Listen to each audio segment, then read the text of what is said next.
Hi, I'm Charlie from Summary Sanctum. You ever have that feeling? You've got the ideas, you've done the research, you know you have the right answer, but when you speak, it's like you're invisible. It is so frustrating, and it's probably holding you back. But what if I told you the problem has almost nothing to do with what you're actually saying? Let's just jump right in with a number that's going to flip everything you think you know about communication on its head. 90%. The actual words you use, they account for less than 10% of your influence. The other 90%, well, that's pure psychology, it's strategy, it's presence, and it's all about understanding how the human brain really works. And this leads us to what I call the 90% communication lie. It's this invisible force field that makes some people just command a room effortlessly, while other, sometimes even more brilliant people get totally ignored. You see, it's not about being the loudest person in the room. It's about being the smartest. And this is a game that most of us were simply never taught how to play. In fact, most of us are actively and unknowingly sabotaging our own influence. We're making these fatal mistakes. They're so common, so baked into the way we've learned to talk that we don't even realize we're doing it. We're basically signaling weakness and insecurity without even opening our mouths. Okay, mistake number one is a huge one, reactive communication. This is when you're always on the back foot. You wait for someone else to start the conversation, to set the tone, to decide what you're even talking about. You're responding instead of leading. And what that does, subconsciously, is it immediately positions you as a follower. You're handing over all your power before you've even said a word. And the second fatal mistake? Oh, this is one that smart people are especially guilty of. We call it information dumping. We think, hey, if I just throw more facts, more data, more details at them, they'll have to be convinced, right? Wrong. It's the exact opposite. You're creating what's called cognitive overload. You're not persuading them, you're exhausting them. And an exhausted brain just tunes out. And you can literally hear the difference in the language people use. Listen to these reactive phrases. I think maybe, or I'm not sure, but it just screams uncertainty, right? It's like you're asking for permission to have an opinion. Now compare that to authoritative phrases. My analysis shows, or the next step is. See that? It's clear, it's direct, it signals leadership. It's a night and day difference. But here's the most important thing I want you to get from all this. This isn't about some innate talent. You're not born a powerful communicator. It is a skill. And just like any other skill, you can learn it, you can practice it, and you can absolutely master it. Once you get the psychology behind it, you can systematically build yourself into an incredibly influential speaker.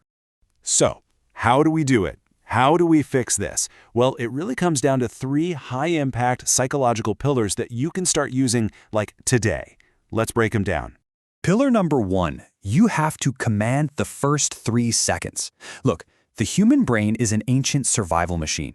It's built to make incredibly fast judgments about people and situations. We're talking split-second decisions.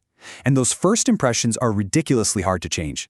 In less than 3 seconds, people have already decided if you're competent, if you're confident, and if you're trustworthy, all before you've even made your first point.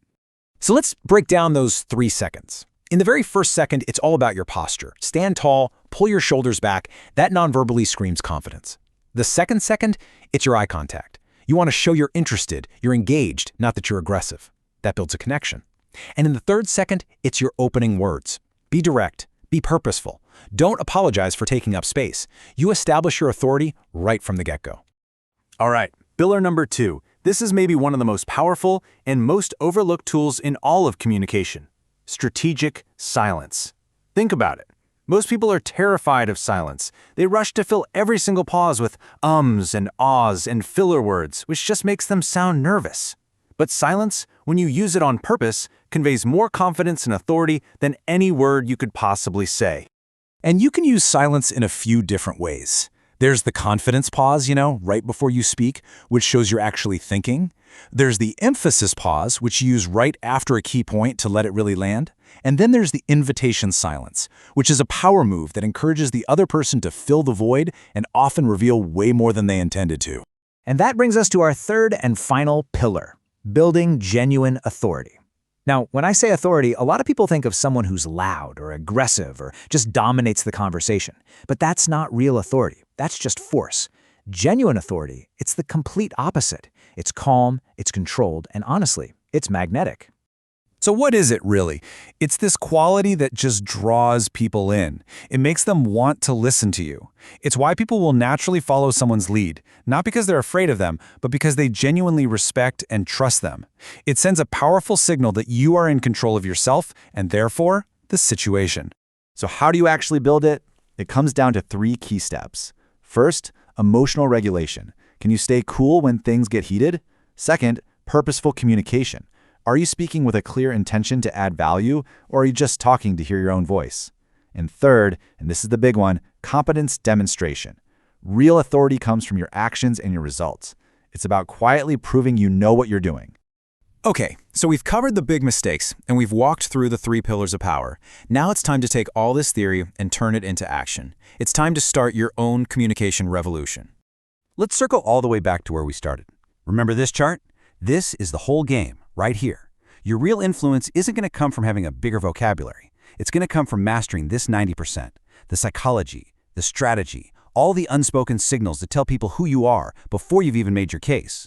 So if you take away nothing else, just remember these 4 things. First, stop reacting and start leading the conversation. Second, absolutely own those first 3 seconds with your posture, your eye contact, and your words. Third, learn to love silence and use it as a tool of power. And finally, build that calm, magnetic authority that makes people want to listen.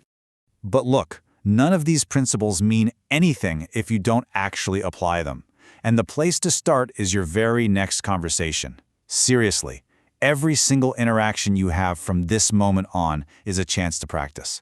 It's the first step in a revolution that will decide whether you are heard, whether you are respected, and whether you are influential. The only question left is, are you ready?